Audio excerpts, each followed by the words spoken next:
off on mute, so whoops. Welcome everyone to our weekly Wednesday gathering. My name is Lisa Zook. I serve as Vice President of Strategic Initiatives here at Chicago Theological Seminary. I'd like to start off by wishing a Ramadan Mubarak to all of those who are celebrating this holy month. And for those who recently celebrated Passover or Easter, I hope your holy days were blessed. I'd like to welcome all of you to our time together. We're going to be giving both our annual Sanderson Award as well as the G. Campbell Morgan Preaching Award today. Before we get started, just a reminder to please keep your microphone muted unless you're speaking. We encourage you to use the chat feature to drop questions or comments in real time as we engage today. A reminder that we do record all of our Wednesday gatherings, and the recordings are available from the main page on the CTS website. So if you enjoy today's service, you can share it with others who aren't here. We begin each week with words of gathering to draw us into our space together. And today I am pleased to welcome one of our students, Jen Scott, who will lead us. So Jen, it's a pleasure to welcome you here today. Oh, thank you so much. All right. So hi, I'm Jen Scott. I use she, her pronouns. I'm honored to be here today to share a little bit about my tradition. I'm a practicing Druid, which for me means my spiritual path, my way of life, my philosophy is rooted deeply in the sacredness of the natural world. We are all connected to the divine and to all existences through love. So Druidry does not have a doctrine or a dogma. Instead, each order forms a set of practices that aids its members to create harmonious and honorable relationships with the earth and with all existences. There are many Druid orders. I would say I am part of the order of Bards, Ovates, and Druids, or OBUD, or OBOD, sometimes you'll hear that. And I actually recently just joined the Ancient Order of Druids in America. And I could put the websites up for each of these in the discussion chat after I'm done. What is important to Druids is the right way to live with the earth and all that live here. And because there is not a dogma, each Druid has a very individual spiritual journey. There are Christian Druids and Buddhist Druids, Jewish Druids, Taoist Druids, Muslim and atheist Druids, and many Druids actually practice animism or a form of neo-paganism. This diversity is celebrated and welcomed, and for us, it reflects the diverse existence of nature herself. One of the practices given to the members by the OBOD is a ritual format. We're all encouraged to create our own ritual depending on where we are in the world. The founder of this order, Nguyen, once said, "Ritual is poetry in the world of acts." So I'd like to share a condensed form of the opening with all of you. It is a call together, a welcoming of its members to unite in peace. And at the end, I will chant 3 Awans. Druids really like 3s. And Awen is a Welsh word that loosely translates to flowing spirit or flowing inspiration.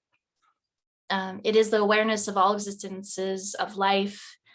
It's a connection to the divine, the sacred. So before we begin, I would like all of you to imagine, just for a moment, that we are all standing together somewhere in nature. Perhaps this is a great wood, a serene beach. It can even be in your own backyard. We're all together in this moment, gathered for a sacred purpose. By the power of star and stone, by the power of the land within and without, by all that is fair and free, we welcome you to this Wednesday gathering at CTS. We have all come from the east and the west, north and south, to be here together today. Let us take 3 breaths, together with the earth beneath us,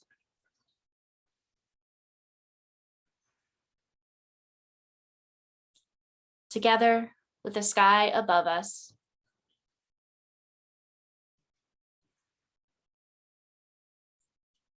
together with the sea around us.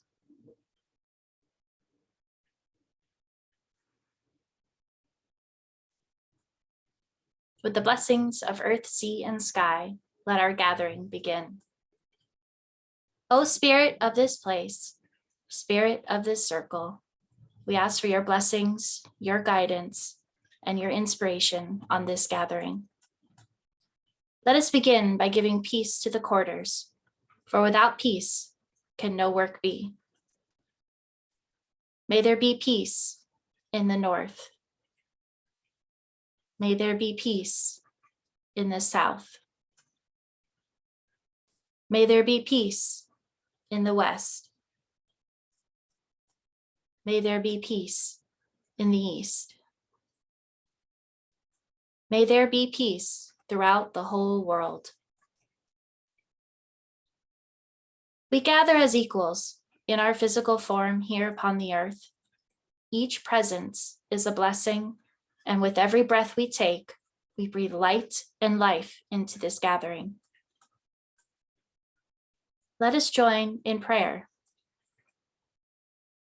Grant, O spirits, thy protection, and in protection, strength, and in strength, understanding, and in understanding, knowledge, and in knowledge, the knowledge of justice, and in the knowledge of justice, the love of it, and in the love of it, the love of all existences, and in the love of all existences, the love of spirits, the earth, and all goodness.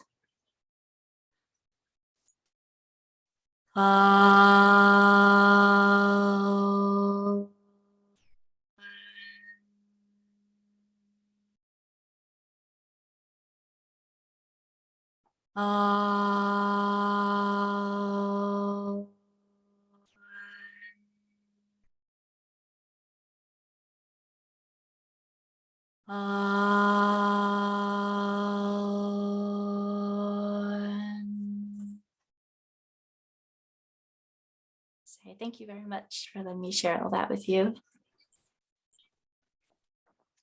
Thank you for that gathering and centering moment. My name is Chad Schwickerath, and I am the Vice President of Advancement at Chicago Theological Seminary. I wanted to take a moment today to recognize Howard Morgan, who is on this Zoom Wednesday reflection with us. Howard is a former board chair at CTS. He is also a life trustee of the seminary. And he carries this long legacy of leadership and generosity that comes and began well before him. His grandfather was G. Campbell Morgan, who is voted one of the 10 greatest preachers of the 20th century.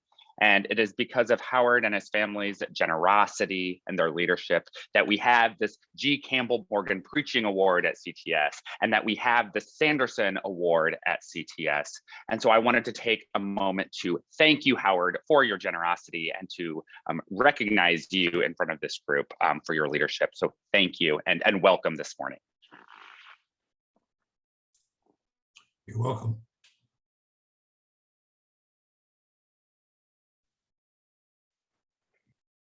Thanks, Chad, and thanks, Howard. I'm Rachel Mikva. I am the interim dean here at CTS and the vice president for academic affairs. I'm also the Herman Schulman Chair in Jewish Studies. I have the honor today of introducing the folks who are the beneficiaries of these two awards. Both of whom have remarkable gifts and have contributed in so many different ways to the life at CTS and beyond. So we want to recognize them today. So first I will introduce the winner of our Judith Sanderson Award for Women in Leadership. We all know that girls run the world, right? We've been taught that by Beyonce. But in so many different ways, women's leadership has been so critical in this institution and for the transformation of the world towards justice and mercy. And today we want to honor the contributions of Dr. Emily Vogt, our Associate Dean, not interim, here for the long haul. Emily has served with gentle kindness and supreme competence at CTS since 2013. She's a woman of many, many gifts. A generous guide for PhD students, creating valuable experiences, learning experiences for the cohort, a guide for our assessment processes, which also includes an awful lot of prodding of the faculty, kind of like herding cats. A learned professor of ethnography, a collaborative colleague and supported supervisor. One of Emily's great gifts to this community is a willingness to really take on whatever is asked of her, and that includes having carried a large part of the labor for our work for reaccreditation in 2016 and 2017, navigating individual state requirements so our students could take online courses, coordinating doctoral applications and staff and faculty searches with this expert distillation of key information so we could process it, helping to facilitate the study tour in Haiti with Dr. Terrell, and the list just keeps going on. There are many, many leaders who lead out in front, and Emily, with modesty and patience, leads from among. And it's a gift that cultivates a real sense of unity and of trust. As interim dean for the year, I can tell you I would not have been able to manage any of it without her help. So with great gratitude and great delight, I'd like to introduce Dr. Emily Vogt. Thank you so much, Rabbi Mikva. I feel a little choked up because that was so nice. Thank you so much. I'm really honored and humbled, and I'm so grateful to receive this award. I have been at CTS for about 9 years, and I came from an academic background in anthropology. I never thought that I'd be able to make use of the skills I learned for that degree. But over the years, I've had some great opportunities to teach a little bit in my field. I've co-taught with Professor So and Professor Terrell. Most of what I do is teach doctoral students in ethnography, which I do pretty much every year. And when I do get the chance to teach, it's really just some of the most rewarding work that I do. And I'm so grateful for the opportunities I've been given at CTS. And I'm so grateful for the fantastic students and faculty at CTS as well. Thank you so much. Thank you, Dr. Vogt. The next award, I could do this all day. The next award is the G. Campbell Morgan Award in Preaching. And the nature of religious leadership is changing. Preaching may not be as central to the work of many clergy, especially those working outside of congregational contexts, yet there will always be a need for people who can inspire others through their reading of sacred texts, who can move us and even change us through the power of the word. And those folks are not only clergy. My aspiration as a congregational rabbi was to make myself expendable, that the community would be so learned and so caring of one another, so ready to take on leadership roles on the pulpit and in the community that they wouldn't need me. And I never fully succeeded, but that was the goal. And one of the things that the community would need to understand on a deeper level is prayer. So we'd like to congratulate Jacqui Skinner on receiving this year's G. Campbell Morgan Preaching Award and celebrate her sermon inspired by the prophet Micah, called Prayer, Powerful or Performative.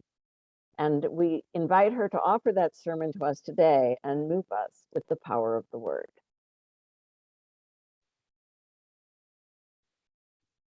Thank you so much, Dr. Mikva. I'm honored to share this message with you all today. It is difficult to get through a day without encountering an opportunity to pray. Conflicts in our personal lives, brokenness and injustice on the global stage, and the heartbreaking pain that life can bring are impossible to avoid for long. For those who identify with a spiritual practice, prayer is a natural response to the world's suffering. Prayer is more than just communicating with God, it is connecting with God. When we genuinely connect, we find that we walk away transformed. Even when we approach God interceding for change, we often find ourselves confessing, not my will, but yours be done. What is changed is us. We encounter God through prayer, and the Spirit of God empowers us to action. The Holy Spirit doesn't move on us so that we might feel better about a situation, but so that we might act to positively impact the situation. A prayer offered without our intentional action in tandem is an empty prayer. It's a performative prayer. So what do I mean in practicality by an empty or performative prayer? In our digital world, so much of life is online, and a common trope that we see in response to devastating news is an empty offer of thoughts and prayers. Giving a person the benefit of the doubt that they do actually pray about it, they often fall short of offering tangible support or aid. In a face-to-face conversation, how often do we hear someone say that they will pray for us as a well-meaning gesture? But in truth, it's usually a formality of politeness and honestly kind of a convenient way to end a conversation. It likely happens to us just as often as we do it to others. And some people tend to think that their prayer life is a litmus test for the goodness of their character. The prophet Micah expresses quite succinctly what it takes to be a good person. It's not elaborate sacrifices or grand gestures or complicated rituals. It's not lengthy or public prayers. It is, in fact, to Micah's point, really very simple. Reading from Micah chapter 6, verses 6 through 9. With what shall I approach the Lord? Do homage to God on high. Shall I approach him with burnt offerings, with calves a year old? Would the Lord be pleased with thousands of rams, with myriads of streams of oil? Shall I give my firstborn for my transgressions, the fruit of my body for my sins? He has told you, O man, what is good and what the Lord requires of you, only to do justice and to love goodness and to walk modestly with your God. Then will your name achieve wisdom. Each of these three elements of righteousness articulated in the book of Micah require action. We cannot love, do, and walk while we remain still. Doing justice is an act that requires effort and participation. Wishing for justice does not right wrongs on its own. Discussing the right thing to do and doing the right thing are distinctly different. To do justice is to make things more just, fair, and restored to goodness. Loving goodness is an active mindset. To love goodness is to always seek opportunities to bring more mercy and kindness into the world. A person who loves mercy does not encounter brokenness and injustice and let it remain broken and unjust. Loving goodness requires profound generosity of love, kindness, forgiveness, and hope. Love is a verb. Walking modestly, or as it is most commonly heard, humbly with God, is a journey taken together. Walking carries the connotation of movement. Together with God, we begin in one place and we move to another. It is often with the analogy of walking that the Bible talks about living life as a human. We walk the metaphorical road of life, and how we walk it uprightly alongside the divine, according to the teachings of goodness and righteousness, makes all the difference. Prayer is one way that we can practice these three components of goodness. But walking humbly with God through prayer does not absolve us of our responsibility to do justice or love mercy. We have not done all that love requires of us when we treat prayer as a box to check off and call it a day. We are not off the hook once the obligatory prayer has been uttered. Prayer without action is a lazy attempt at intercession. Offering words in prayer without effort or steps taken is a performance of selflessness, proven to be, in fact, quite selfish. It is a half-hearted offering, an empty sentiment, a habit void of meaning or purpose. Many of the prophets in the Hebrew Bible had a lot to say about empty or performative offerings to God. More specifically, they didn't have anything good to say about them. They offer no participation trophies for spiritual practices carried out without holistically just treatment for the people and the world around them. Isaiah speaks of God detesting festivals, sacrifices, and Sabbaths while the people treat others unjustly in Isaiah 1, verses 16 through 11 through 16, excuse me. What need have I of all your sacrifices, says the Lord? Trample my courts no more. New moons and fixed seasons fill me with loathing. When you lift up your hands, I will turn my eyes away from you. Though you pray at length, I will not listen. Your hands are stained with crime. Wash yourselves clean. Put your evil doings away from my sight. Amos 5, verses 23 and 24 says God rejects worship, music, and offerings while the people exploit the poor and the disenfranchised. Spare me the sound of your hymns and let me not hear the music of your lutes, but let justice well up like water, righteousness like an unfailing stream. These passages make plain that God does not desire a sacrifice or supplication made by someone without the moral character that the Torah teaches is right, to feed the hungry, to be fair with others, to care for the marginalized and the foreigner. And it's not just actively being bad to these people, but it's also a lack of action. It is inaction that is equally as unjust. Any kind of religious practice, be it prayer, music, membership, or otherwise, that lacks these key actions is broken. Who would want such a hypocritical performance? Do we really think our empty prayers fool the creator of the universe? Religious rituals are good when they're done in purity and our lives and actions match that call to goodness. Prayer is a good thing.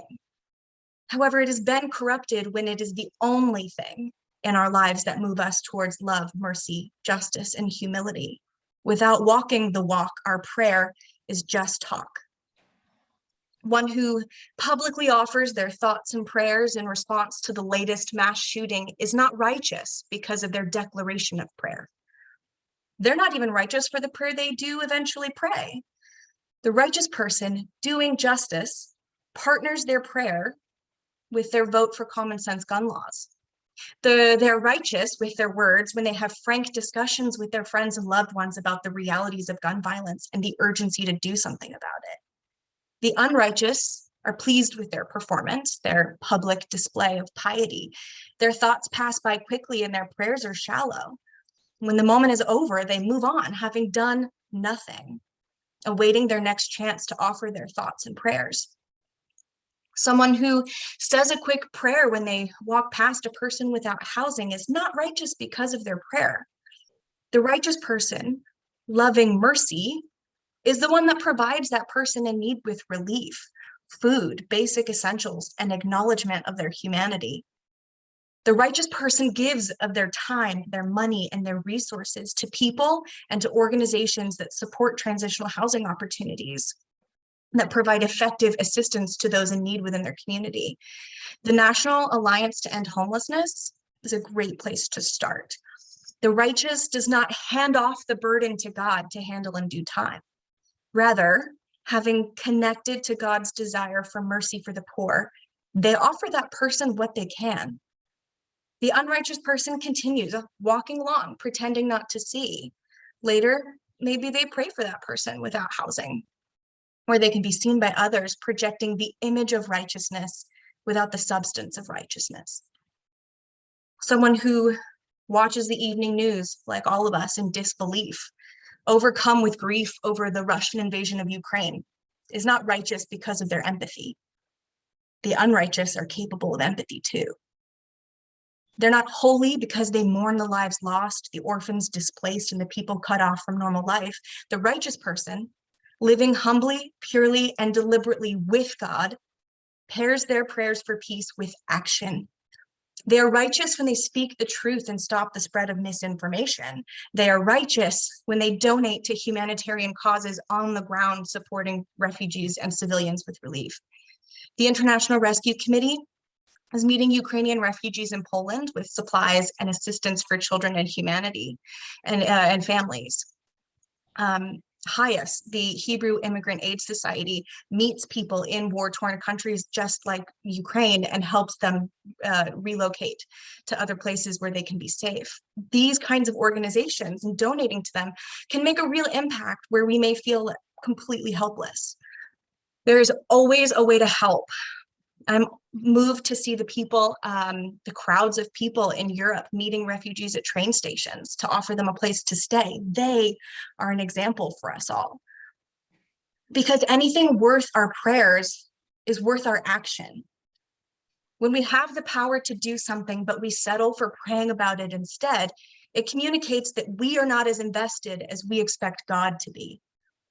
Outsourcing action to the divine is a missed opportunity to partner with the divine. Is God our servant or our employee, our assistant? Of course not. Does God owe us favors? No. Do we honestly expect God to answer our prayers when we don't do what is within our power to do ourselves? And when all we can muster is to ask God to take care of it for us, we're shirking our responsibility to walk humbly with God. Imagine we are co-parenting with God. Together, we look after the natural world and our fellow man as our child. And when we see our child hurt or hungry or in need of care, we take steps to meet their needs. A good co-parent communicates effectively and often with their partner, but also shares the burden of care. If your partner asked you to do all of the feeding, cleaning, clothing, and nurturing, eventually you would probably feel a little used. Maybe you would even feel abandoned by your partner. They continue to communicate the needs of the child to you, but their expectation is that you provide all of the care.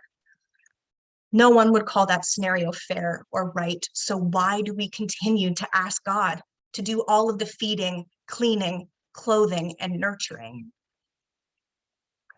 When our failure to act leads to a lack of change, are we just looking for an excuse to make it God's fault? After all, we did our part and we prayed, and the Lord didn't supernaturally intervene. We pray for an end to gun violence, yet here we are in mid-April with already 133 mass shooting events in the United States alone since January 1st, according to the Gun Violence Archive. There have been 22 incidents at schools across the country so far this year. That's more than one per week. Our inaction leads to a recurring cycle of violence. Are we ready to consider that God detests our empty performative prayers the way that Amos proclaims God loathes our religious assemblies? Is Isaiah right? That God won't listen to our lengthy and performative prayers? Briefly praying for a person or a cause and then moving on with our day, expecting God to do all of the heavy lifting, is no way to treat the divine. This is no way to walk humbly. We can and we must do better. Let us pair our prayers with action. Let prayer be more than what we do with our hearts and our words. Let prayer be something that we do with our hands and our feet. I invite you to join me, if you will, in a reflection of our own prayers, just to yourself. Ask, what do we take to God? Is our intention to truly see change take place, or are we going through the motions? Is our intention, are we prepared to do what we can to make this situation right or to do justice? Do we love goodness in such a way that we cannot stand to do nothing while others are hurt? Are we willing to walk with God in partnership with both our prayers and our actions? Those things that we care enough to pray about, do we care enough to do something about them? I believe we do, and we must. Isaiah offers us a path back to goodness, a way for our prayers to regain meaning. This turning back requires not just a pure heart, but tangible action. Doing, loving, and walking with God restores the power of our prayers. The passage from Isaiah we read earlier in chapter 1 goes on to give us this hope and call to action in verse 16. Cease to do evil and learn to do good. Devote yourselves to justice, aid the wronged, uphold the rights of the orphan, defend the cause of the widow. If then you agree and give heed, you will eat the good things of the earth. And I don't believe that anyone intends to offer empty or performative prayers. No one sets out in a prayer to deceive. Some things can feel too big to handle on our own. Systemic injustices, climate change, and war, among other things, are complex and terrifyingly large issues. Naturally, we would need God's help. However, every system was made and it can be changed. We cannot freeze in the face of big challenges. The entire premise of prayer as connection to God should change what we see as possible. When God is involved, we have hope that these intimidating challenges can indeed be resolved, but we must not become complacent. We still have a part to play. My favorite encouragement whenever facing something really overwhelming is this: how do you eat an elephant? One bite at a time. So with our prayers and with our actions, let's dig in. Thank you.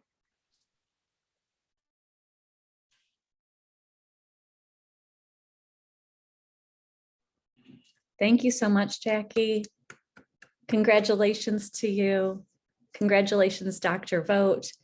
Thank you, Howard, for being with us today and for the generosity of your family, so that we can recognize the talent in our midst. Jacqui, thank you so much for your sermon, for the call to action. I love the passage from Micah. And so I really appreciate digging into that with you today. Friends, we're going to switch gears a little bit for our remaining time together. As we said in the beginning, as we were doing greetings, we are in the month of Ramadan. We are also in the season of Easter and Passover. And it is an unusual thing for these holy days and holy times to coincide in the calendar. There are also Buddhist holidays taking place now. There are Jain holidays, just a whole convergence of holy days. And because of that, there have been some exciting opportunities in the interfaith world. And I'm going to turn to my colleague, Kim Schultz, who is the coordinator of creative initiatives for the IRI here at CTS, to talk a little bit about some of the partnerships that we are doing and some of the things that are happening here at CTS. Kim. Thank you, Lisa. Thank you very much. Thank you for that wonderful sermon, Jacqui, and the wonderful opening, Jen, and the words of gathering. I really have appreciated all that has come before today. Yes, as Lisa mentioned, shifting gears, some of you, hopefully most of you, know that we are partnering with several of our partner organizations to create the Chicago Interfaith Trolley Tour, which is happening this Sunday. It's very exciting. And we are very happy to have been finding a way to put some of our action and our faith into action, I should say, with our feet and with our hands and with a trolley. So we are excited that we will be hosting it in partnership with American Islamic College, with Lutheran School of Theology, with the Parliament of the World's Religions, as well as the Kenwood Hyde Park Interfaith Council. And I am very grateful to be joined by two representatives from two of our organizations today. Romana Manzoor is here with us with AIC, and Andy Kirschner is here, who is with KAM Isaiah Israel, and that is one of our trolley stops that we are stopping at. So we are very excited. As Lisa mentioned, this is a rarity in that it hasn't happened for 31 years, and that is the convergence of all these holidays coming together. And as Lisa mentioned, it is certainly the month of Ramadan. We know Passover and Easter. There are also Vaisakhi, Ridvan, that is Baha'i, Hindu, Buddhist, Jain, and quite a few, almost countless other holidays that are being honored and traditions that are recognizing holy days in this month. So it is a very special opportunity to do interfaith work, interfaith engagement, and to learn more. And so we are very happy to partner with the sponsors that I mentioned, and we're also very happy for the sites that we're going to be stopping at, which include KAM Isaiah, as well as Ebenezer Baptist Church. We will also be stopping at, you might have to help me, Romana, I don't have it in front of me, Masjid Al-Taqwa, Claret Center, Meditation Center, and what am I forgetting? Oh, Rockefeller Center, University of Chicago Rockefeller Center, where we will be hosting a few speakers from different traditions there to share. And we are ending our trolley with an interfaith iftar as well, with the same partners. And so I just wanted to invite both Romana and Andy, in no particular order, to share the importance of this for you, why we are working together, what you hope is the outcome of our partnership on this, and the significance of the convergence of the holy days for you. So, Romana, do you want to start us off? Sure. Well, hello, everyone. Thank you for having me. It's an honor to be with you all today and to share a little bit about what Kim and Sarah over at the Lutheran School of Theology and I've been coordinating and working on with this really exciting trolley tour. So as Kim mentioned, we'll be visiting a number of sites in the Southside Hyde Park area. And so, Hyde Park Pride. It's a great way to honor the community there and to learn more about who our neighbors are in that location, right? So this is an educational opportunity as well as an opportunity to build connections and friendships with various traditions and learn about their history and their structures, their sacred spaces. All of these stops, you'll get the opportunity to listen to clergy and leadership there. So that's an awesome way to make connections. I think for some folks who are, have really good intentions and aspirations to engage in interfaith work, but may not know exactly how to do that, how to take that step. This is a great opportunity to enter a space and meet with the leadership there and have it become not so unfamiliar anymore or daunting or scary for some. And so I think this kind of shrinks that divide and makes crossing that and making that step a little more easy. And so we're really excited to be able to offer that to our students and the wider community. Wonderful. Thank you, Romana, for sharing all that. Yes, go Hyde Park. Andy Kirschner is with us, and Andy is with KAM Isaiah Temple, Israel Temple, and we are very happy for your participation in the Interfaith Trolley as well. So welcome, Andy. Thank you for joining us today, and also thank you for joining us on the whole trolley tour. We're really happy that it could work out. I'm happy that it's all going to work out, and I'm glad that KAM Isaiah Israel is going to be a stop. It's particularly excited that we're a part of this because Ebenezer Missionary Baptist Church is also one of the stops on the tour. I'm pretty sure that's still happening. And when that congregation came to that Bronzeville building, it was owned by Isaiah Temple, which is the Isaiah in KAM Isaiah Israel. So it's actually a former home of a faction of our congregation. And it's really great that in this collaborative event, like we're all a part of it. And through the help of CTS, we've actually been able to connect with some of the leadership and congregants at Ebenezer Missionary Baptist and started a dialogue that we hope will lead to some more connection just between us two. And that the fact that part of that is spilling over into this trolley tour is even more exciting. I was reflecting in just the convergence of all these holidays, and there's an interesting, we're in the middle of Passover, of course, and as a Jewish person, I'm thinking strongly about the Hebrew Bible, and a lot of people don't realize that when the Israelites come out of Egypt, when they're freed from slavery, the first commandment that they're given, surprisingly, is to make a calendar. It's to tie the calendar to the lunar months.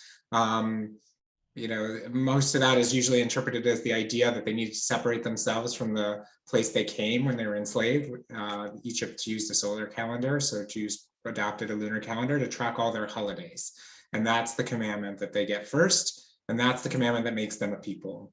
And I think why that's relevant here is this convergent is not a fact that we planned, right? Like we could say, like, this is so great, we should do it again next year. And I actually think next year it does happen that Easter, Ramadan, and Passover will converge again very closely, but it won't happen every year. And that is because our religious holidays are tied to unique calendars. And but what is common about that, even though the calendars themselves are different in how they're formulated, is that we're giving up our holy moments to something else. You know, if you tie your calendar like the Jews do and Muslims do to the lunar cycle, we don't control that as people. There's nothing we can do to influence when the moon changes phases. And if that's what's determining our calendar, we're leaving it to somebody else to, or something else, or God, if we can, I guess we can say that, this is CTS, to make that happen. And so while it is not our job to create this convergence, it is our obligation, I feel like, as Jewish people to take advantage of it, because here it is, and we should do something about it. And I think this Interfaith Trolley Tour is a great way. And I love Romana was saying about the idea of stepping over the threshold and breaking down perhaps some barriers or misunderstandings from what you don't know. And I think there's a Jewish teaching that talks about that sort of thing. There are some who might say that when you think about interfaith work, just learning about and engaging in dialogue would not be enough, because there's so much action that needs to be done. There's so much work to heal the world that we should be doing together. And it's not enough to get on a trolley and just learn about things and have a nice afternoon and then celebrate with a great dinner and an iftar, right? And I disagree, and I'm called by the teaching in the Mishnah, which is a body of knowledge of the ancient rabbis, that talks about the idea that there were a bunch of rabbis sitting around deciding which was better, study or action. And they come to the conclusion that study is greater than action, because study in fact leads to action. And it is not until we have learned that we can take action. And I believe that this trolley tour is an act of learning. It's an act to learn about each other, learn about where we come from, what we're about. If you're on the tour, by the way, you'll get to hear from my wonderful colleague, Rabbi Fred Reeves, who will be our host at the KMSA Israel Synagogue. And I'm sure you'll learn from others at these other stops. And then, as people who want to do good in the world, who've come to a place like CTS to do that, then we will be better equipped and perhaps more inspired to take the appropriate action that would then heal the world in the way that it needs to be healed so much in this time. So I thank you for letting me be here. I'm excited for all the warm press that has come about this tour, because it's bringing about a lot of hope to people around the city and perhaps the country, to the extent that it's being picked up nationally as well. And thank you, Kim, and everybody at CTS and the seminaries and the American Islamic College and all those other places for coordinating this, because we're so glad to be a part of it, and I can't wait to do it again next time. Thank you, Andy. Thank you for that lovely reflection. And yes, and we're so excited to partner with you. And we're also so excited about the already interfaith collaboration that's happening with Ebenezer, and how that is historical and how that is current at the same time. And we look forward to seeing what might come from that as well. And so, we're very excited about that. And I wanted to just end with, if I'm opening for any comments or questions or thoughts that anyone has about the convergence of holidays, not necessarily on the trolley tour, but certainly on the convergence of holidays. And I know that some of you might be asking, and Marco already has, is there a link to the tour? And the good and the bad news is we are sold out. It's very exciting. We have 2 full trolleys. 80 folks are coming and touring around, and we probably could have sold a 3rd and a 4th trolley if we wanted to. And by sold, it's free. It's not really sold. So that's unfortunate and a fortunate. However, we are giving another option for folks who are wanting to be a part of this, because we would like to include as many as we can. And that is that you can show up to CTS on Sunday afternoon. And if there are no shows, as there always are, there is a chance we can get you on the trolley. Short of that, we do invite folks to, if they have a vehicle, to drive alongside, behind, if you will, the trolley, and travel with us from site to site. And you will hear not what happens on the trolley, but you will hear and visit each of the holy sites and structures and be a part of that. So if you want to join us and you do not have a trolley ticket, please feel free to meet us shortly before 4 o'clock on Sunday, this Sunday, and you can participate in that way. Are there comments or questions or thoughts before we close it up? I'm going to talk a little bit about the iftar, Kim or Romana. There might be folks on the call who aren't familiar with an iftar. Sure. Romana, do you want to share a little? Sure. The iftar is the so in this month of Ramadan, Muslims fast from dawn to sunset every day for 30 or 31 days, depending again on that lunar cycle. So the iftar is actually the breaking, or rather the opening of the fast at sunset. And so this is an opportunity for all of us to come together at this interfaith iftar and break bread together while we break fast together. And so that will be held at CTS after the last stop. I think we're congregating around 7:15 outside, and we'll have a program, and then we'll head inside. And we usually open the fast with dates and water. So you'll get to observe that, and there will be a prayer service as well. And so for those who would like to observe, they're more than welcome to. And then we will begin with the dinner.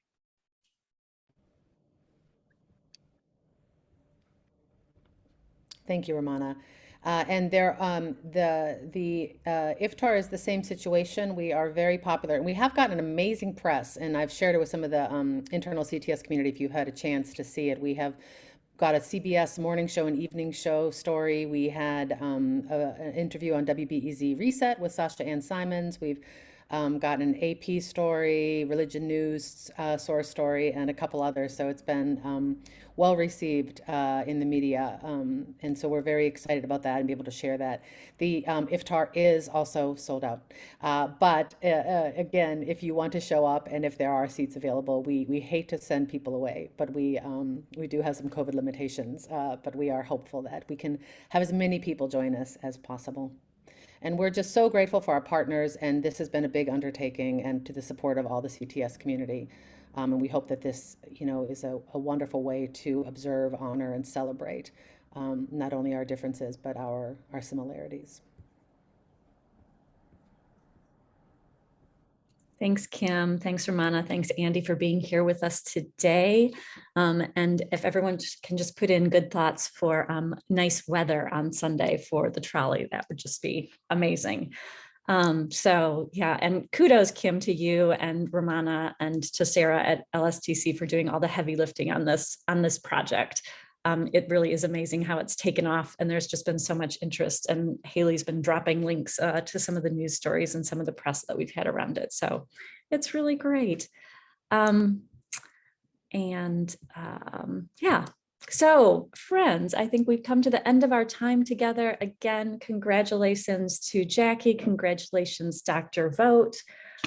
Next week, we will be welcoming Lori Jo Reynolds and members of the Chicago 400, which is an alliance that advocates on behalf of people who are subject to extreme policies targeting those with past convictions. It should really be a great gathering, and the same link that brought you here today will bring you back next week. So I certainly hope that you will join us at noon on Wednesday. And with that, I wish you all peace. Take good care, and I'll hope to see you next week. Bye, everyone.